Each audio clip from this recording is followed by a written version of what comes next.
Okay, thank you, Nan, and thank you, Naki, for your insightful presentation.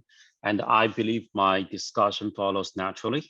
The title of my discussion and my thoughts is the digital platform solution for sustainable consumption.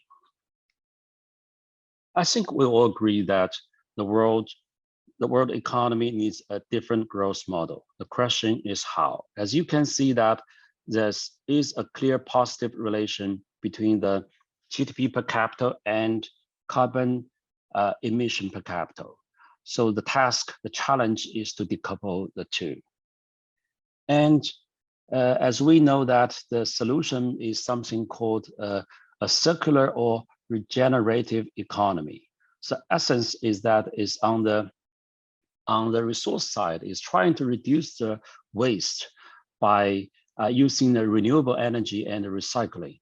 And on the use side, we can essentially improve the circulation of the regeneration of the resources along the whole value chain by doing things such as the sharing, co-ownership, redistribution, remanufacturing, maintenance, a lot of things, and some of that are mentioned by Naki. So, and that transformation to the circular and the regenerative economy presents a major challenge. But in the meantime, according to different calculations, it also means trillions of dollars of the new business. This is what lies ahead of us. The circular economy, it also fits the UN's SDG 12, which is responsible consumption and production. Now, up to now, there are two complementary approaches to this. One is initiated by the government and coupled with the carbon market, that it is imposed on the producers and passed on to the consumers. And that is taking place, very important route. Another way is the bottom-up approach, a bottom-up marketplace-based approach that connects the consumers to the producers. But it's not just connecting the two. There's a lot of challenges, and some of them briefly mentioned by Naki. For example, how can we change people's perception and their norms? How can we foster trustworthy green premium to incentivize all parties when you are in the marketplace? How can we reduce the costs of green-related decision-making and implementation? So that takes both. It unlike the government policies that in a marketplace that requires both technology and smart business designs. And this is the theme of my discussion. I believe that digital platforms can play a critical role in this regard. Now, and it's not just about linking so why does a digitized marketplace can play a role that is complementary to the top-down approach? Well, it can bring more inclusiveness because it enables higher level of participation and beneficiaries. And also it makes a lot of the components of the circular economy measurable. And it provides incentivization for all the participants. It builds trust, green-related trust in the marketplace, and it promotes circulation of the measurable green benefits and makes it valuable and transferable. So all those things needs technology and business design of the marketplace. But let me give you several examples. One is the so-called armed forest. I've been talking about this before. Basically, armed forest is an application on Alipay that use the digital technology to track users' carbon footage upon their approval. So let's say Naki decides that he wants to take the subway rather than drive his car to work. That leads to a reduction of the carbon emission, and that can be measured, and that can be translated into little green balls. You can see here, and so you can collect those little green balls. This virtual tree will grow in Alipay. And when that grows into a mature tree, then a real tree will actually be planted in the deserted areas where forests are needed. So in this particular approach, it actually used the digital technology to measure green behavior. And it incentivized both the consumer and business. The product was actually created in my office, I believe that like back in 2016. Initially it was like a game, but I was always worried that after a while people would be tired of this. But now it is still surviving very well. Now it has more than 560 million users, active users. That means really several percent of the global population, they are watching their green behavior and they are planting trees effectively every day. And they have planted more than 220 million trees. I was always worried that they would be tired of the games, but then gradually I realized that actually consumers, when they are reminded that actually this can helps to plant trees, to help the poor people, they are willing to do that. So they have incentive to do that. So if the procedure is simple and convenient enough.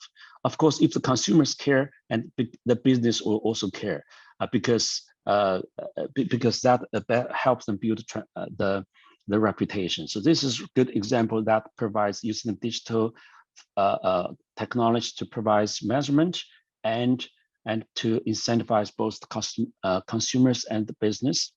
And another good example is Craigslist back in the United States. As we all know that Craigslist has close to 1% of the U.S. population that buy and sell the used products and reduce the waste. Which is wonderful. And in China, we're seeing the similar things. So there was something called the idle fish, which was created back in 2014. And now by the end of last year, it has more than 300 million active users. And the transaction amount will exceed $77 billion by the end of this year. So that is largely a used commodity market.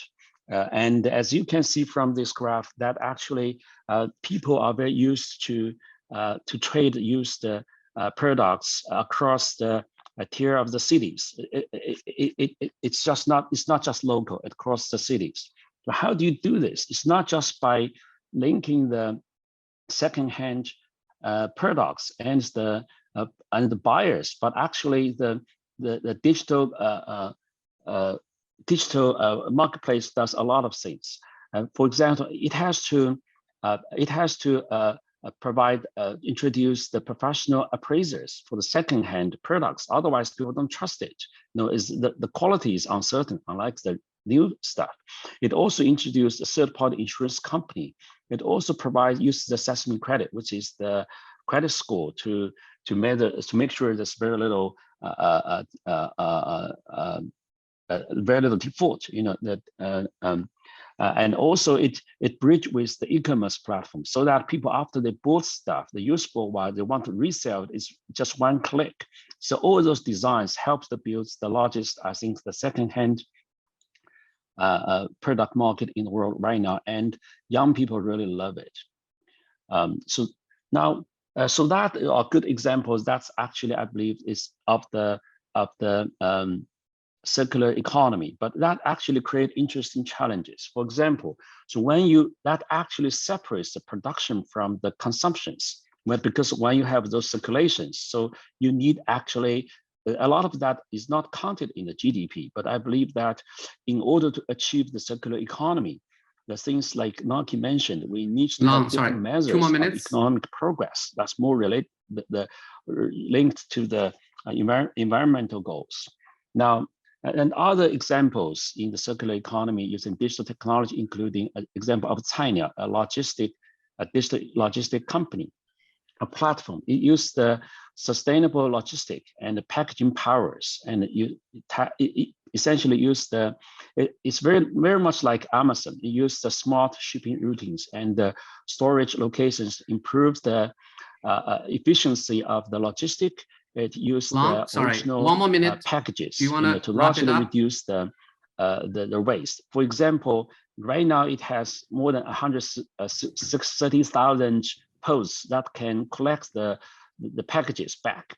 And on on the Double 11, the November 11th festival back in 2020, there are 100 million boxes recycled in 2 weeks, powered by China.